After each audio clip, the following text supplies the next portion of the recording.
other day I was watching my nephews. Went out somewhere. Subhanallah, subhanallah, wallah. We're out somewhere. And they're young men, and you see them pushing each other, having a go at each other, punch, it's a normal, natural thing for men to do this. So a 15, 16-year-old, I say, no. There's nothing wrong with that aggression you have. But don't use all that aggression by throwing a video controller because you lost it. You didn't beat the master of the 10th level. No, use that aggression to go to the gym twice a week. Get at the local gym in your neighborhood.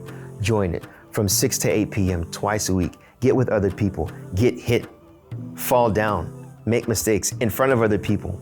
There's so many life lessons in that. In fact, we need aggression and anger. The world isn't a fairy tale place. It's not all rainbows and sunshines. So that aggression we're talking about, learning how to channel that aggression when needed. We need that aggression to be able to walk into the dark. There is nothing more threatening when you walk in a room and a man smiles, has character, but you know he's a weapon because he's well trained. He's the most threatening individual, I think. But if you know he's smiling, he's saying, mashallah, kif hafid, but as soon as you do that, he flinches and he's scared and he runs away. How are you going to trust him with your life? Islam doesn't discourage these attributes of manhood, but rather it teaches to control them. So the Prophet said that the shadid, the harsh one, is not the one that can wrestle. Rather, it's the one that can control themselves in times of anger. This hadith is azim, it's great. It's a beautiful pillar in masculinity and debunking superficial masculinity. Because you would think that the strong one is the one that's in the gym, lifting up the weights, that's the man, right?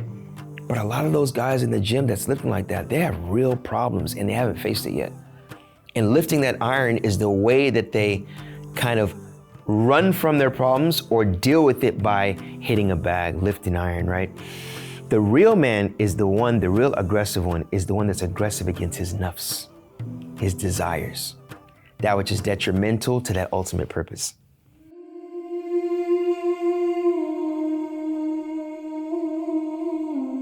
When they use the term toxic masculinity, that's when it kind of emerged, that aggression is inherently toxic.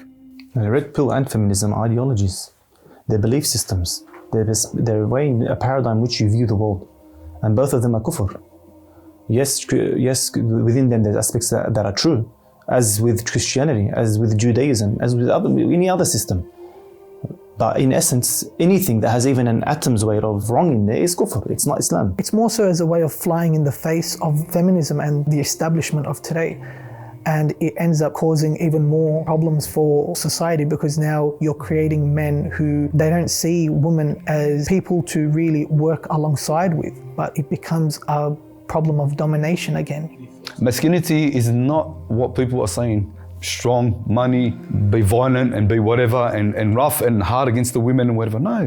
When we talk about, for instance, the man is the leader, for example, why does it have to be immediately that the woman is a slave when we say the man is the leader? We have to take a step back and you're looking through what paradigm?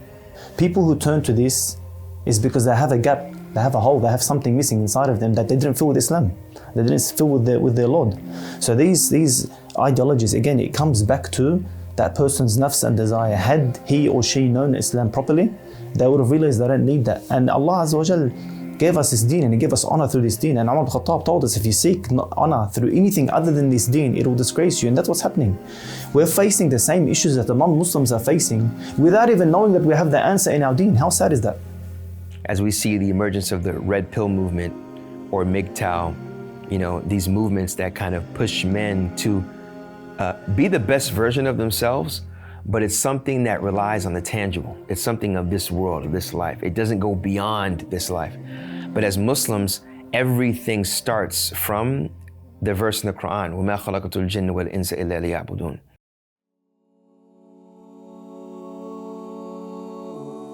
Story when Hafsa brought a dish over of honey. What happened?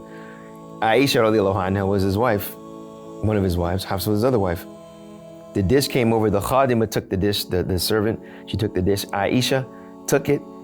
The Prophet ﷺ was, and I'm gonna, let's contextualize it.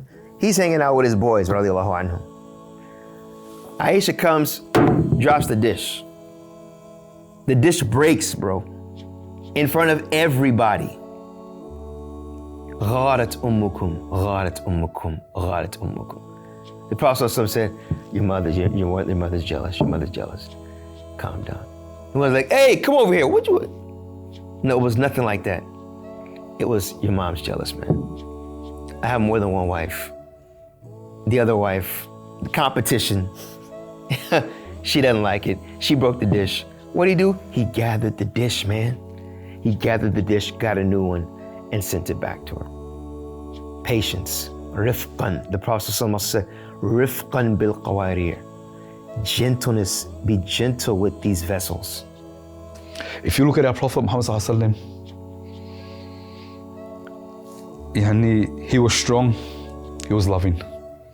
He was fearsome, but he was so humble. He gave a lot in charity. He didn't have that ego. He didn't have that big pride. When the Prophet ﷺ himself was offered everything that a man generally wants, so they offered him leadership. He would become the leader of Quraysh, which were the leaders of the Arabs, so the leader of the whole Arabian Peninsula. He was offered as many women that he wants, from as many tribes as he wants, with whatever descriptions and lineage and looks and whatever that he wants. He was offered as much wealth as he wants until he becomes the richest amongst them. But the Prophet ﷺ basically told him, if you were to put the sun in my right hand and the moon in my left, then I could not give up this religion. I would never give up this religion.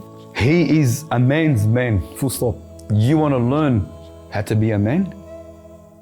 Any of us wants to learn to be a man which Allah will be pleased, and the people will be pleased of us, not just Allah. The people who are going to be pleased of us, follow the Prophet Muhammad sallallahu alaihi wasallam. Follow his ways. Follow what the Sahabi did. And you'll be a man. The man is the person who fears the death of his morals and values, not the death of his flesh and blood. I just sometimes can't get it out of my head.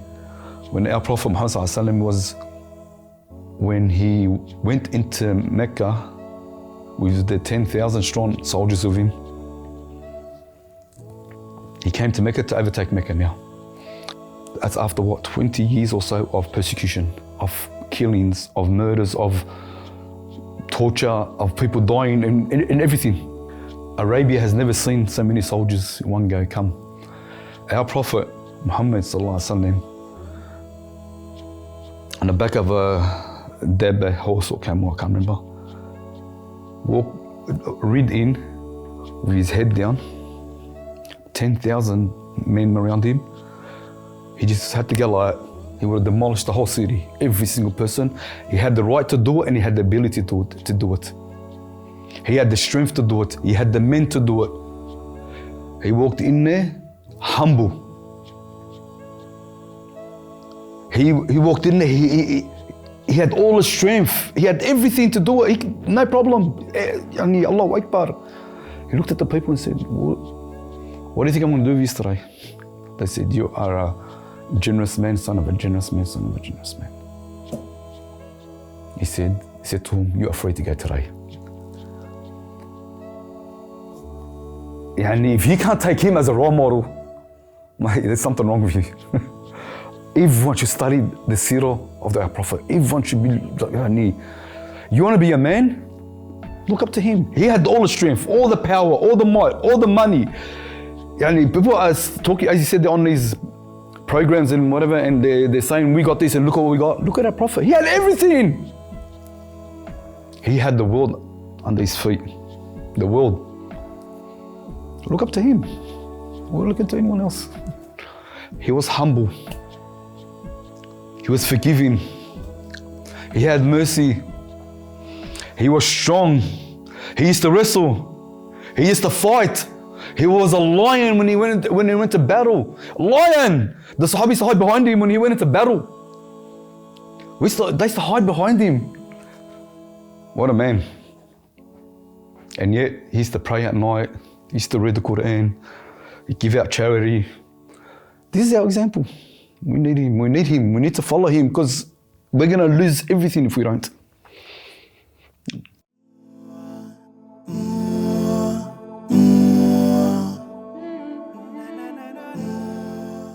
tip of the iceberg is a massive understatement. It's literally a sand grain in a what's it called, in a desert. Very, very important. The father goes to work, he needs every single day to sit with his children, interact with his children, ask how their day was and what they've done, what they did that day, especially if they're in school today. Today in school, they've been, Allahu Akbar, brainwashed. The father needs the mother will talk to him, but the father needs to interact. The father needs to come from work, walk in with a smile to make the environment nice, have something to eat, sit down and talk to their children. Prophet ﷺ had Zayd ibn al-Haritha choose him over his father before he was even a prophet.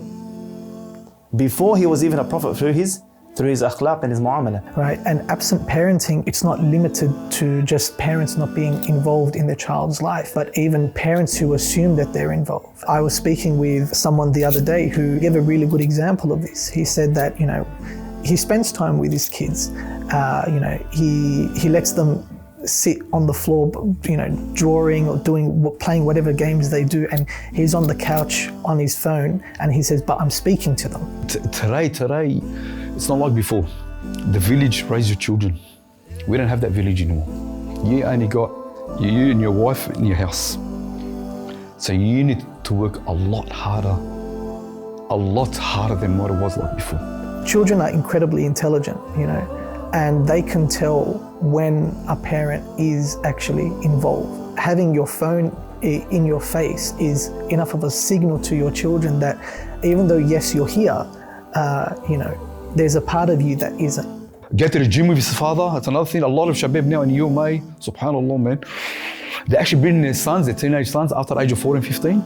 They start bringing them to the gym with them. They go as a team, together, father and son. I've seen that a lot now.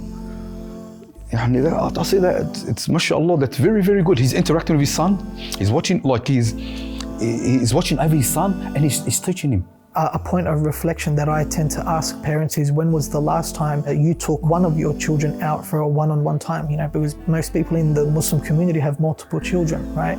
And we like to excuse ourselves by saying that, we do family events. The event isn't enough. We need to be spending one-on-one time with our children, really getting to know them, really getting to know their strengths and weaknesses, to figure out, okay, how do I compensate and how do I teach them to compensate for their shortcomings, for the things that they're not doing the best in. The father needs to wrestle with the child. He needs to take him out on camps. He needs to take him out on a hunting trip. One of the big mistakes that parents make is not allowing their child to experience that Muslim community on a larger scale. Islamic lessons, to the camping, hunting, fishing, sports here in the UMA. These kinds of things start to develop the child in a natural way. Parents need to really assess themselves. We get into the habit of being comfortable with our day-to-day life, and over time we allow ourselves to slip, and we allow certain things that our children do. A few years ago, if they'd done that thing, we would have said something, we would have done something about it. So yes, we can sit there and blame feminism, we can blame the West, we can blame other people, but there's always a man involved. Where was her father when he raised her? Why didn't he protect her from feminism? Why didn't he give her the tools to protect herself from feminism? Then, that husband that took her on board, where was your tarbiyah? Where was your muamala? Treating them correctly? Where was your teaching? Where was your good and kind word? You'll find men that they'll say, for instance, well, the women do this, the women do that. I say, look, a man, firstly, you shouldn't complain. That's not the characteristics of someone that's going to be a leader. Yeah, the leader is the one that deals with the situation and he keeps moving. He doesn't sit there and complain. A leader is someone that takes on the responsibility. Would you like to add anything about masculinity? A man is to be a man, and the way he's built him, Allah has built him. Follow the role models, the proper role models, not these people, as he said, on this red pill thing, like whoever. Follow our role models, our prophets, our predecessors, the tabi'in, the sahaba, everyone. And we'll see a better place in this world. Without a doubt. Without a doubt, you'll have a better life and Allah will be pleased with you. And if Allah's pleased with you, He'll make the world pleased with you. But if you're not going to please Allah and you want to please the people, Allah's going to make these people displeased of you, and Allah's going to displeased of you. You're going to lose. You want to win? Please Allah.